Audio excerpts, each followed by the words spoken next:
Your boy Eva King. See, changes to the light, I go shine, I go rise, no more pain, no more low. Now my blessings overflow. Changes to the light, I go shine, I go rise, no more pain, no more low. Now my blessings overflow. Wale mi wale ba mi ojú méjèèjì mo fi yẹzu to make it mama happy. Kínú táwọn gan lady wọ́n ní mo sùn lé mọ́, màdùn àgọ́ mo sùn ní sìn. Àdúrà mọ́ mi ló gbà lórí mi tí bá jẹ́ benefit ọmọ rẹ́rìn sìn. This one no be lie, tọrọ lè ní ká má sọ òun. Adìyẹ mi lágùn ara wọn ni kò jẹ́ kẹ́ mọ́ ni.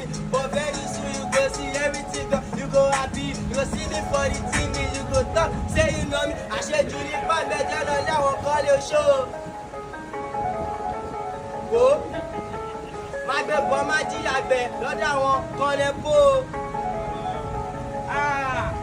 See, 50 days, 40 days, hustle like a with the grace. We don't know how it is. Hustle yellow labor set. Being all the crowd that you make it mama even proud to put a smile on your face. As everything done, go to the shower, more happy, and me, Nicola, look at it.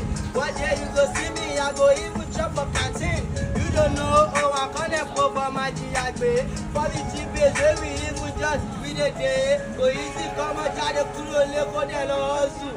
Just to make your mama proud of me, got a lagoon. Boy, you got to know the place where we even start from. I can never lie me place where I even come from. See, changes to the light, oh my gosh, steady fine. I go me to 30, say I got a lot of move. See, changes to the light, people see me, that is mine. All of them, they look at me, now I don't feel. See, changes to the light, I go shine, I go rise. No more big, no more low. Now my blessings overflow. Changes to the light, I go shine, I go rise. No more big, no more low. Now my blessings, see you looking at me every day. I say you don't know blessing. My worry go over on the place. Come and be a chasing. Oh, power, no, anything. Tomorrow, show for me. Shall I sound like 20 million? Every day, oh, I got to be by Mr. Lati. Show my